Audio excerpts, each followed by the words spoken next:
Hi guys, I'm Daniel and we are back in the third part of our Easy Glider Build blog.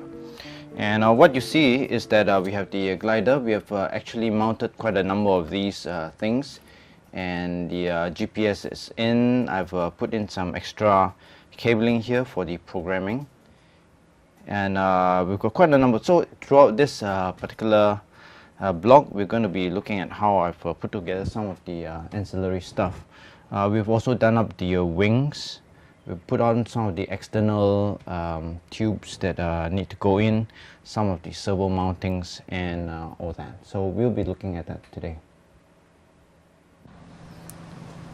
Okay, we use some hot glue to hold the receiver in place, and you want to make sure that you have it right before you put that glue on, because your antenna will want to be vertical. Now these are some of the wires that I've actually soldered to the receiver, and I've also marked out the headers.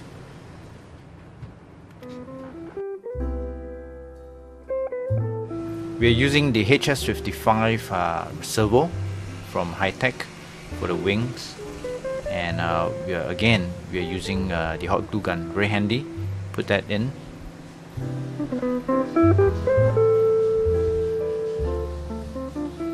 Just hold it there, secure it a little bit. The wires, we can use some hot glue gun to tack it, and later on use some foam glue to put it in, maybe even a layer of tape over it.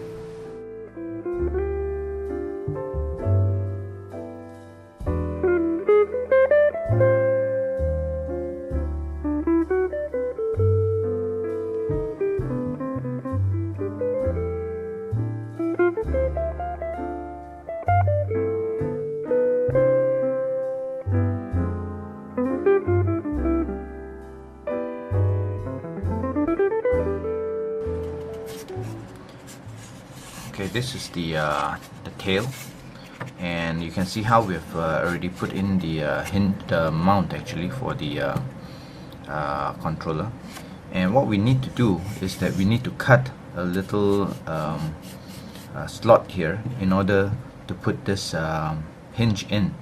Now the trouble with this is that if you put this in, the length of the hinge will cause it to actually hit the internally, it will hit the bottom part of this mount here.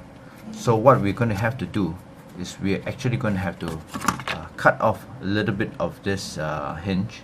We're going to have to take maybe about 4 mm off this in order to make that fit. So that's why we're going to cut that off, and we're going to put that in, and then we're going to just glue that up. All right.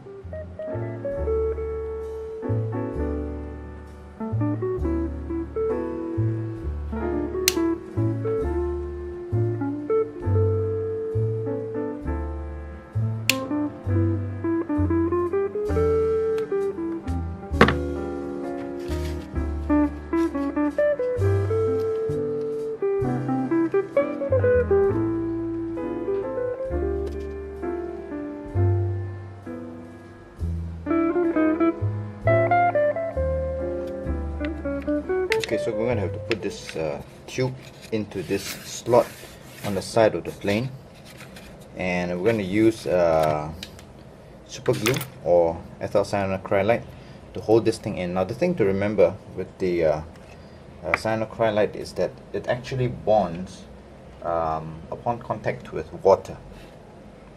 So you may want to just damp the thing a little bit to make it cure faster. Okay, so we're going to put that right in first, and then we'll fill that up in just a second.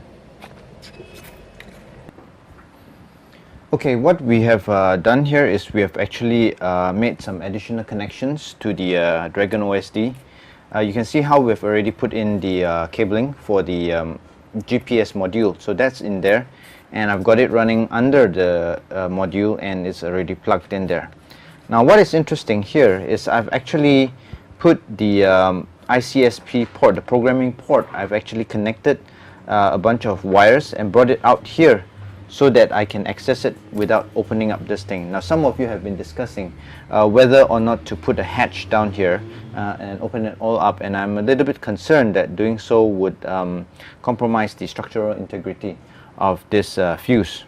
So that we have done, and we have the other cables running right through here to the front, and we have already looked at how that unit works there. Okay, we've got the power supply. That it does get a little bit hot, not very hot, not very warm, but a little bit warm. I think it wouldn't be a problem there.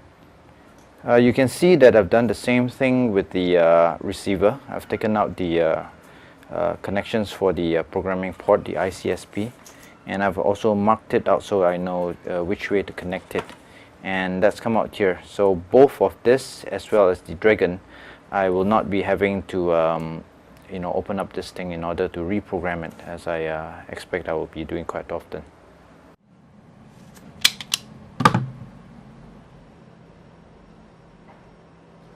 Okay, what you really want to do is you want to make sure that these things work each step of the way. Right now we have most of the wiring for the transmission line hooked up, and we're going to just test that we have the voltage required. We just put the 2S battery here, and we want to test that we have the voltage required for the camera out of this second PSU here. So we've got a meter here. We're going to just measure the output voltage right now, and that should be okay, says there 11.4 or 11.38 volts. So that's pretty good enough for the camera. You don't really need exactly 12 volts. I'm sure if you needed exactly 12 volts, something can be adjusted there, but 11.3, actually I would say even 11 or even 10 is probably better because of the internal regulator, and the higher your voltage is unnecessarily, the more heat you dissipate in the camera. So this looks like it's going to work.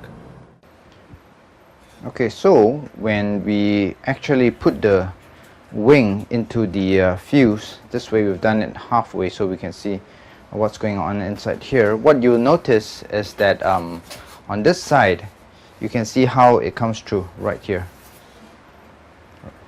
and this is the actually the steel spar. That's a block of plastic that holds this in place, and there's a little gap at the back here, and you see how I've actually marked it out as IMU, and that's where I'm planning to put the IMU. That's where it's going to go actually.